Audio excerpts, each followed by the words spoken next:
Now we're only days after the Iron Chef Dominican 2012 competition, a heated event.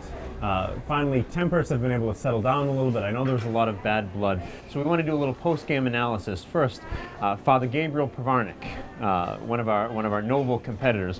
What did you make, Father Gabriel? I made a rigatoni with a pink vodka sauce with a little sausage in it, and took some roasted garlic and made garlic bread with that. It's delicious, delightful. Father Justin Brophy, new to campus, serving as assistant to the chaplain. Associate chaplain. I've heard it both ways. Aren't you the chaplain? I am the chaplain, and he's my dutiful assistant. And so, as assistant chaplain, what did you think? What did you think was going to fit the bill? What was your menu item? I went with the slider, but I spruced it up with some bacon, blue cheese, red onions cooked in honey and vinegar, sweet potato fry, curry mayo. Now, bacon making everything better, of course. Now, it's fitting here that the Dominicans should be the ones to host an Iron Chef competition, because you'll notice, for all the Dominicans you'll ever meet, whether here at Providence College or anywhere in the world, there are not a lot of skinny Dominicans. No. There's all sorts of practice, both cooking and eating, and this seems to be a perfect expression of that. I don't trust skinny chefs. We don't trust skinny chefs. We don't trust skinny Dominicans. This event is the first time this is coming about. How did this happen? Whose brainchild was this? So I guess I wanted to do an Iron Chef event for, I don't know, 200 students in 64 Hall. And then when I talked to Stu Gerhardt about it, he wanted to make it bigger, and he wanted to give us race stations and cook for the student body. So from humble beginnings to a very large event in the end. Now, I have to say too, you came to me to talk about this, and what did I respond with, to all your enthusiasm, to all your excitement about the event? I told you. Well, on face, you're very supportive. But then after the event, you said you thought it was a horrible idea. I thought it was a horrible idea. I thought it was doomed to failure. I actually thought it was one of your worst ideas ever, which is really saying something. As the event began and students started to stream in, what's your mindset? Do you think I've got this locked up? I'm right where I need to be. Did all the preparation go the way you wanted it to? My mindset was get them fed.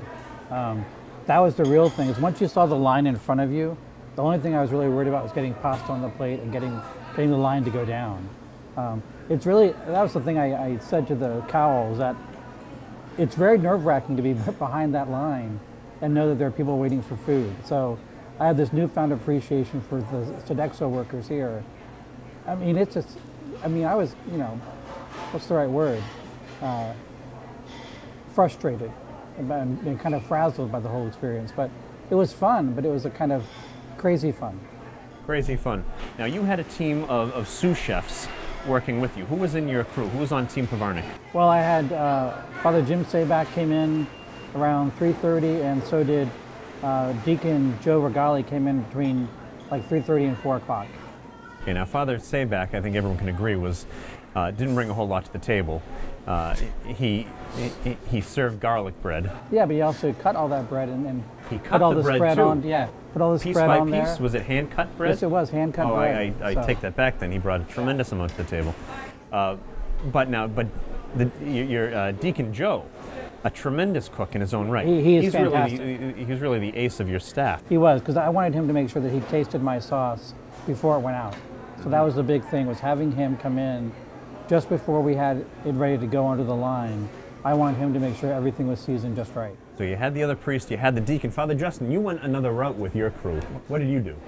I went with about 15 students, or 14 students, and I had Sherry Humes-Dane, who is the organist in the chapel, was kind of my ace there. But the rest of the students came in on a rotating schedule. What do you have to say about your help? They were great.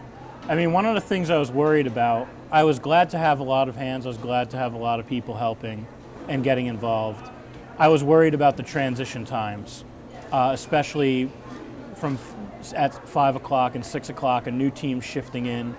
But Sherry and I were able to facilitate that pretty well. I mean, mainly Sherry, actually. Walk us through those last moments. Now, all of the food has been served. The votes are being tallied. You're toweling yourselves off because, as I mentioned in real time, you guys were both sweating like bears. Crazy, yeah. That was actually kind of embarrassing to see how badly you were all sweating. Now, that being the case, Walk us through those final moments. Confidence, anxiety, relief. I think more than anything, I was just, when Denise told us that, and she's the head cook here at the executive chef here for Sodexo, when she said they were going to call it at 7 o'clock, my only kind of reaction was one of complete relief. I was like, thank God, I can stop serving. We still had more food to go, but I was like, that's fine, let's stop at 7. And for me, I think I was just like, just get a few more out and then we're done. And I can, like you said, towel off and kind of collapse. Last moments for you, Father Justin? I guess it was mostly good. I mean, as I mentioned earlier, I was actually afraid. I thought the vote didn't go my way. But the one thing that happened that very rarely happens for me is that I looked back and I said I wouldn't do anything differently. I really didn't regret any of the game time decisions I had to make. That's a good feeling. And I love working under pressure. And so I was kind of on an adrenaline high at that point. So I was feeling good, except for worrying about the vote. I was feeling good. And of course, as the winner of Iron Chef Dominican 2012, you were presented with a glorious trophy. That's a right. skillet emblazoned with the seal of Iron Chef Dominican that was presented to you. You've got plans for this trophy. What are they? Well, actually, beginning today, it's been in the Campus Ministry Center, but beginning today, every single member of my team gets to take it home for a week, just like the Stanley Cup. And they can do whatever they want. They can do whatever they want with it. They can take whatever pictures they want. They can cook pancakes in it. They bring it to different places and things like that. Whatever they want. It's exciting to see where the trophy will go and see what condition it's in when it's finally returned to you. Absolutely. That just adds to the charm. Now, and I thought it was good too that you've got, like the Stanley Cup, you've got people wearing white gloves as they bear the Iron Chef 2012. They're not allowed to touch it without the gloves. 2000 skillet, yeah. This was obviously an intense event, and Father Gabriel, as much as it pains me to say, you lost. I mean, really lost. I mean, you suffered a horrible, horrible defeat at the hands of a newly ordained priest. It was 20 votes, but I think, they were big 20 votes. The final tally was 270 votes for Father Justin to 250 for you. So first, I guess I have to ask, what does it feel like to come so close and yet realize that of two competitors, you were second? You were the worst. It's the story of my life, you so failed. I'm used to it. Okay. Yeah. I'm okay. Okay, Father Justin, the sweet, sweet lady victory. As the competition was coming to an end, did you think it was going one way or the other? Did you think you were in a good position? I did. When we started off cooking, food was flying out of the kitchen. I was pretty confident. But when we were walking out at the end, I was actually very scared. I thought you had a longer line at the end. I really thought that I had lost. I think, objectively speaking, Father Gabriel's pasta was better than your burgers. Objectively, I consider myself an objective standard bearer for these things. And in fact, you had the better food, and yet still, but as 270 students disagree with you. That's the problem. But there were a lot of students who said they didn't get a chance to vote. Yes. Now this is something I want to talk about too. That works both ways. There were allegations. Why do you get the? There were allegations of voter fraud throughout this event that Father Gabriel has claimed. Some have called him a poor loser because of it. I've made no claims about voter fraud. Father Gabriel claimed that the voting wasn't actually accurate. I made no claims. Only students came up to me and said that. That's all. And you were quick to report them moments after.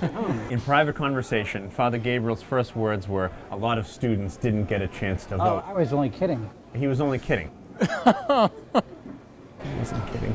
I was kidding. Father Gabriel, knowing the intense competitor that you are, the competitive blood that streams through your veins, is this the end of your competitive cooking career, or do you plan to mount a comeback?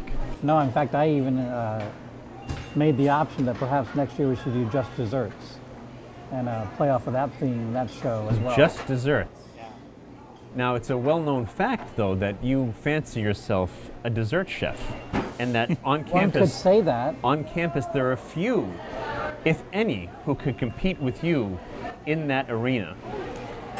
Now, the skeptics among us will say that you can't beat Father Justin on neutral ground, and so you're inviting him into your area of specialization in the hopes of giving him a beating. No, I just thought it would be a good thing to do, but the beating part kind of is enticing as well. So, Father Justin, would you, like Rocky in Rocky IV, be willing to take on the Great Russian in Moscow? Well, I hope that this becomes an annual event.